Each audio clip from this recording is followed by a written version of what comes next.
I've got a day to myself and a fresh box of fabric. I can't wait to start on a new sewing project.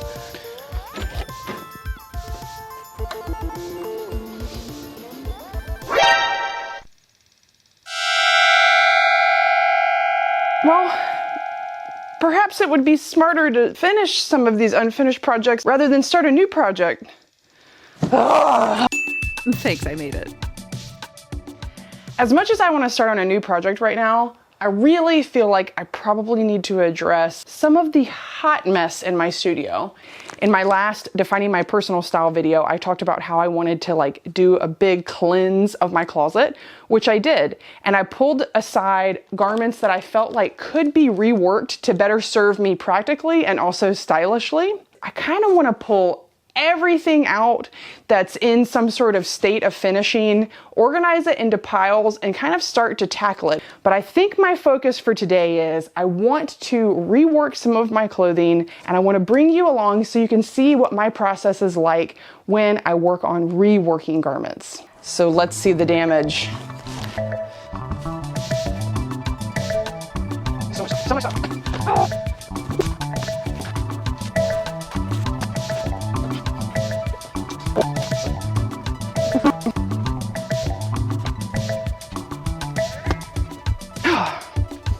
Not overwhelming at all.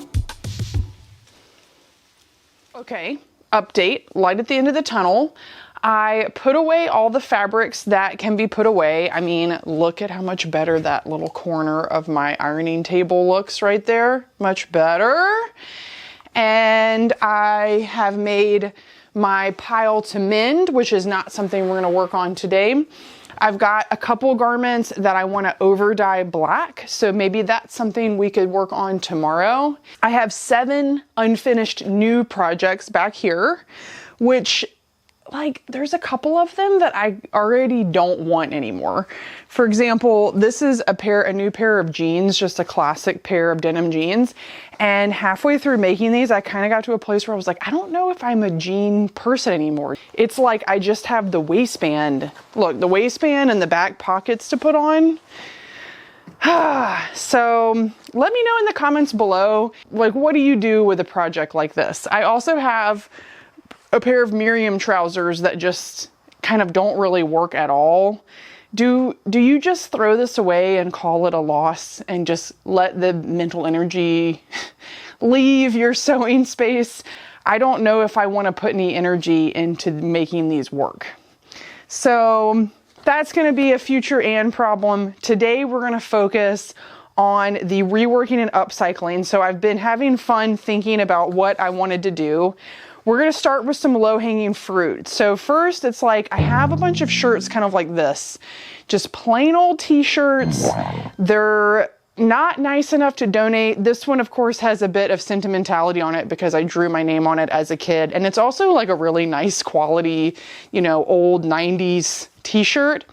And so for this one, I just want to simply cut it into a better style and just make it a really nice sleep shirt. Same with this shirt here. This is a wonderful hand batiqued shirt from an artist that I worked with recently. And I bought this oversized style with the intention of kind of modifying the fit a little bit. It might just be as simple as cropping it. Let's go.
Today is a new day, and yesterday at the end of the day I only got this shirt done, but I already love it so much more than how it's looked its whole life. Although obviously, you know, what's the one thing missing is I need to put some more puff paint on here. Unfortunately, I only have red and yellow, which I don't think will go with this. So when we go into town tomorrow, I think I'm gonna look for some puff paint because why not? I still need to work on shortening that one batik shirt, but before I do that, I've already got a black dye bath going for my 2 shirts that I wanted to over dye. And since I was making a dye bath, I decided to go ahead and make myself some pairs of underwear. This is my absolute favorite style of underwear. It's my hip hugger pattern that I sell as a PDF only on my site. And I also sell the organic cotton stretch knit fabric as well on my site that is just the most beautiful fabric for underwear, leggings, bralettes, sports bras, tank tops. And so I'm so happy to just have a big roll in my studio. So I put together 3 pairs of these real quick so that I can add them into the pot. So let's go ahead and do that now.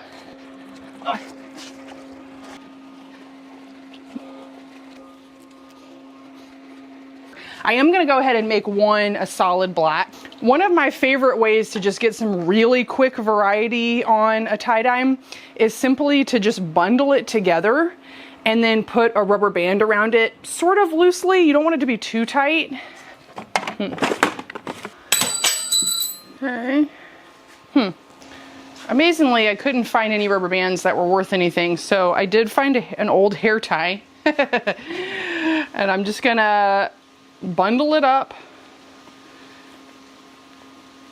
I love how chaotic and imperfect this is. And then I found a bit of string and I'm just gonna do one more tie.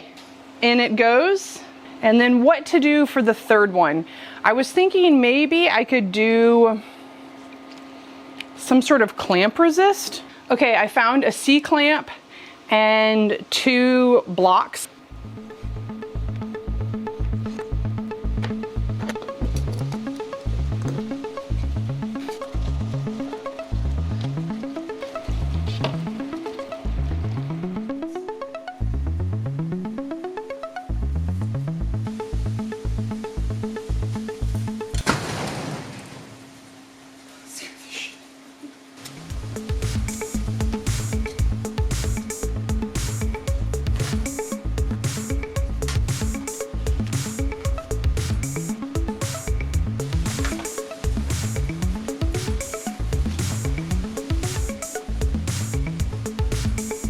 When I don't have matching cones of thread for top stitching like this, I will just unwind thread from one cone onto some other random cone and use the thread like that.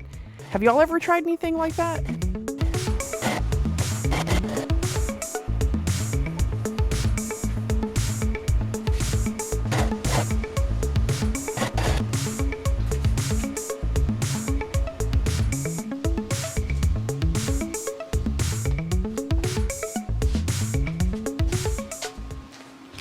Cute. Well, that was pretty easy. Now, what I need to know is, do you think I should do the smiley face patch? I think it adds a little something, right? Better than center.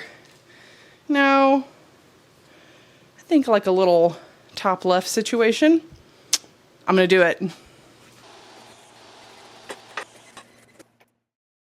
I'm really excited about this next shirt idea. I want to make it a ringer tee. That means seam ripping the original collar off and replacing it with a white collar. And then I guess ringer tees kind of have rib knit that's sort of like just like a double folded edge here, I guess. And then I think I want to even try to add a little bit to it and maybe see if I can put like 1 or 2 stripes of white going down the side there. So I need to grab some white cotton knit as well as some white rib knit. Like, do I just cut this off? Or do I maybe I just wrap the ribbing around the original hem? That's probably all I need to do. So let's get a seam ripping. My favorite position for seam ripping is on the table.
Guys, check how cool this turned out. I really almost kind of like it without the ringer on the sleeve. Here, let me demo it and see what you think.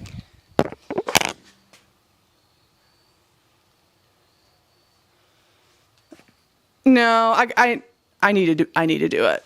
Okay, so I'm gonna do the hem edge, and then I'm gonna call it a day. The sun is setting. I turned my pot off and I'm just letting it cool overnight, and then I will rinse everything and we'll see how everything looks tomorrow. So see you then.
Today is a new day. It's been a couple days since I filmed last, so I've got the black dye bath all finished up. I have 2 new shirts refreshed, as well as some nice new underwear, which I will deeply appreciate. And then of course the clamp resist is just always such a cool technique, and even with just a little square you can get a really dynamic design. So the first 3 that I've worked on, as the boomers in my life would say, I am tickled with how those have come out.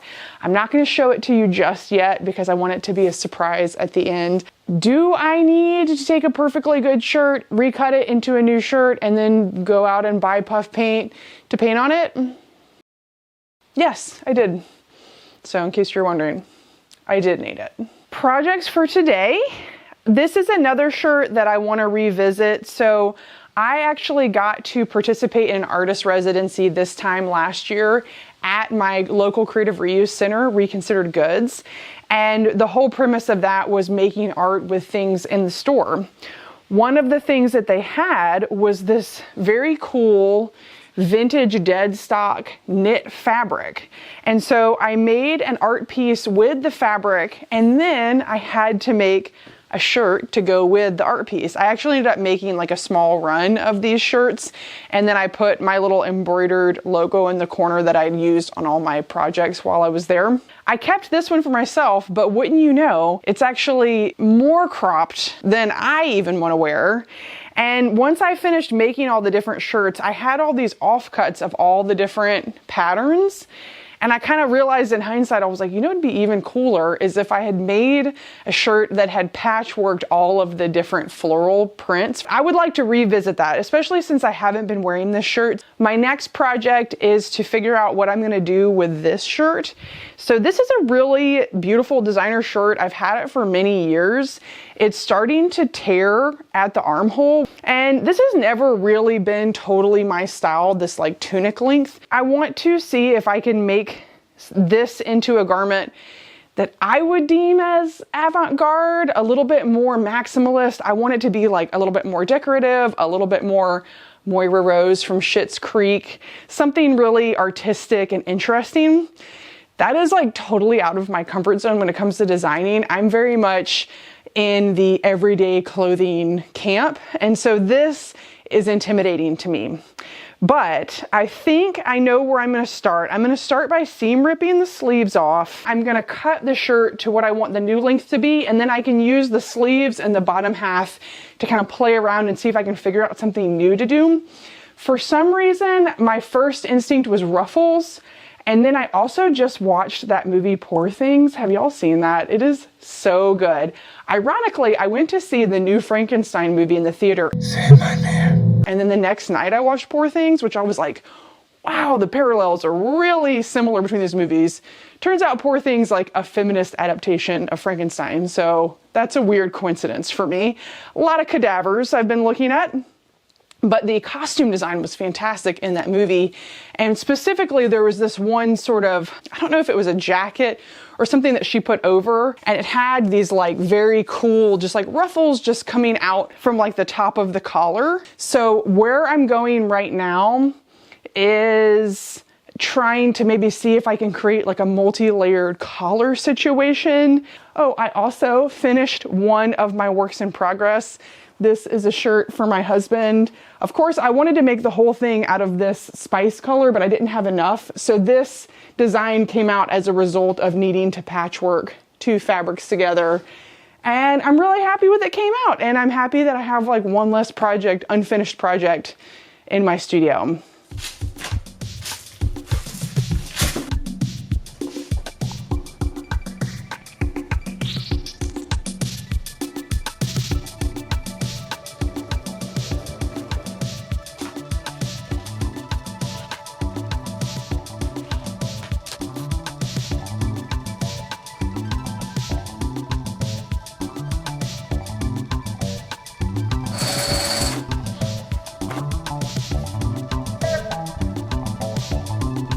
I hate it. I'm gonna go take a break.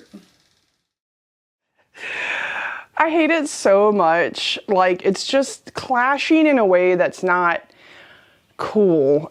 So I'm kind of feeling I might have just ruined my shirt. That's okay. We're not gonna let a failure let us down. I did mention that I made a whole run of these shirts. So I do have this extra large. It's still too short. So what I'm thinking is maybe the patchworking within the front panel was what's bothering me. And maybe if I just change the sleeves so that I do get that clashing, but it's still kind of just confined to the sleeves.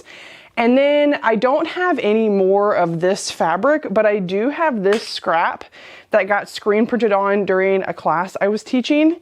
So I was thinking, wouldn't it be kind of cool to take part of this design and like raw edge applique it onto the shirt, and it'll kind of have that cohesiveness of having that original fabric underneath.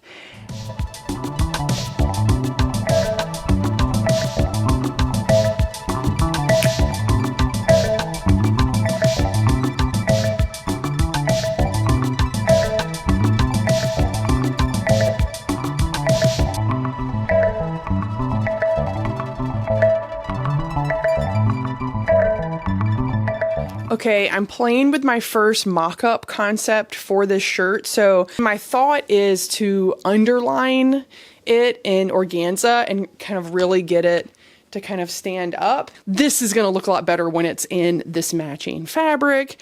And the fit of this shirt has never been really very exciting. I might go in and just pleat the shoulder, because then that kind of creates almost like a dart like here and kind of helps take in a little bit of the fullness in the armhole. Okay, I'm gonna keep going. I'm not nervous. I know what I'm doing.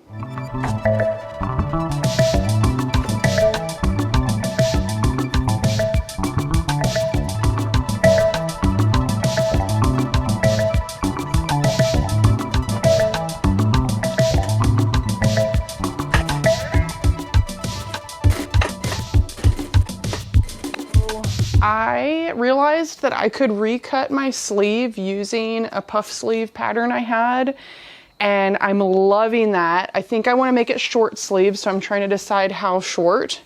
And then this little offcut piece that came from the front and back hem, you know, originally I was thinking shoulder, but look at this.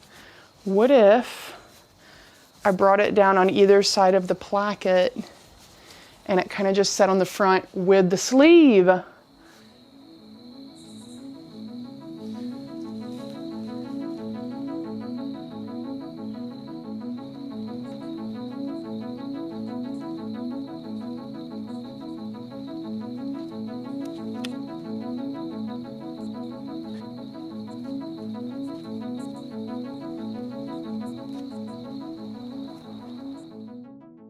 Today is my last day working on this project. Last night I had a great time with experimenting with making covered buttons for this shirt. And so I took the original existing buttons off and then turned them around and covered them with some of the offcut that I had from this shirt. And I'm kind of blown away with how easy it was to use existing materials and how much nicer it looks than the original. So let me show you. Just for reference, these were the original plastic buttons that came with the shirt, and then this is what the covered buttons look like. How gorgeous. I also doubled them up because I'd always struggled with the button positioning not quite being where I wanted, so now I just need to add some more buttonholes. But I mean, how elevated does that look? I mean, even if I had done nothing but just change the buttons, I feel like it would have just given it such a cooler look. So I'm like really blown away with that. And I kept this one so that I would just show y'all on camera real quick how easy it was to upcycle that existing button. I literally just used the original sleeve. I just cut it to a new shape. So I just had those little slivers of offcuts that I then used to cover the buttons. Love when it works like that. So I need to just close this back up and put the cuff back on, which we'll see how much work that is once I get into it. Also, this video has been a fateful moment of creative coincidence because I made this video as a follow-up to defining my style in the last video, and I wanted to take some garments that I wasn't wearing in my closet and rework them to fit these new aesthetics that I had discovered in that video. So I'd come up with 6 aesthetics. And coincidentally, I have made 5 upcycled shirts recognizing 5 of the different aesthetics. I just have one aesthetic that I haven't touched, which is Sophistigoth. And the couple shirts I have left over, nothing's inspiring me. So I think I might, at the end of this video, treat myself to making something new. I bought this sheer mesh off of mood.com. And I've always fantasized about having one of those cool long sleeve sheer mesh tops that I can wear underneath other things. So I think I'm gonna treat myself to making that shirt at the end of this video today, because then I can encompass all 6 aesthetics. Like, how wild is that? I love when things come together like that, especially when I didn't have to put in the effort of planning it. It just worked out.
Y'all, I am so proud of this week's worth of projects. I can't even believe what came out of this industrious reworking. And I do enjoy my extra little bonus shirt that I made myself really quickly. I attempted to do like a thumb hole situation and I kind of effed it up. So I just sort of made this like a design detail, a little floppy, little extra something, just jazz it up. I'm really proud of how this shirt turned out. I mean, it's funny, in hindsight, I really settled for this being a pretty subpar fit on me. I really just loved the fabric so much that I accepted the fact that the tunic length was not a great length for me. The button placement was never great. The sleeve length was never right for me. And I think because I'd paid a lot of money for it, I felt like it was too precious to do even just cutting the bottom off. You know, the second I cut the hem off, this shirt just felt so much better. And I am so excited to wear it. I also feel like I challenged myself style-wise. I don't think we would call this avant-garde, but I do feel like it feels a little extra, feels a little Moira Rose. And I finished the whole thing off with a beautiful little antique button that I found in my stash. I think this came from my grandmother's stash. I'm really excited to wear this. And y'all might think that I'm silly, but I truly believe that the fashion industry is broken. It is unsustainable, and there's going to need to be changes on all levels for it to continue to serve us in the future. And I think it's no small act if we choose to do things like rework existing garments and let them extend their life cycle to keep things out of the waste stream, as well as still getting to enjoy the beauty of fresh new clothing. And I wanted to kind of end the video with this quote. I've been reading this really wonderful book called Where Next? Fashioning the Future by Claire Press. And it's kind of all about innovators who are looking for sustainable changes within the fashion industry and what they're choosing to do. I thought this quote was really impactful to me. Traversing the story of donations and waste is a political minefield. It's also polarizing. On the one hand, you've got charities trying to do the right thing. On the other, those on the ground telling the truth about what they see. In the middle are governments and traders, some making buckets of cash, others earning a pittance. Then there's you and me, confused. One of the most common things people ask me when they find out I work in sustainable fashion is, what should we do with our old clothes? Africa can't continue acting as a dumping ground, says Khaled. I know this is not going anywhere until consumerism patterns in the global north change. But if you're going to dispose of a clothing you don't want anymore and it's got holes or stains, just throw it in your own garbage can. You have better systems of dealing with waste disposal than we do in Uganda. Not to mention, instead of throwing it away, if we can rework it, if we can repurpose it, I think it's a radical change. And maybe this is on a micro level, but who knows what kind of impact you and me, and then 5 people we share this with, and then 5 people they share this with, you can't tell me that that's not going to make some sort of impact. So anyways, I hope that you have a great rest of your day. Thank you for spending your time with me. My name is Ann Tilley. Be sure to check out my website, AnnTilleyHandmade.com, for sewing patterns or more videos on this channel about how to rework the beautiful clothes you already have. And I think I've put it off long enough, but let's finish this video with the reveal of what all we reworked this week.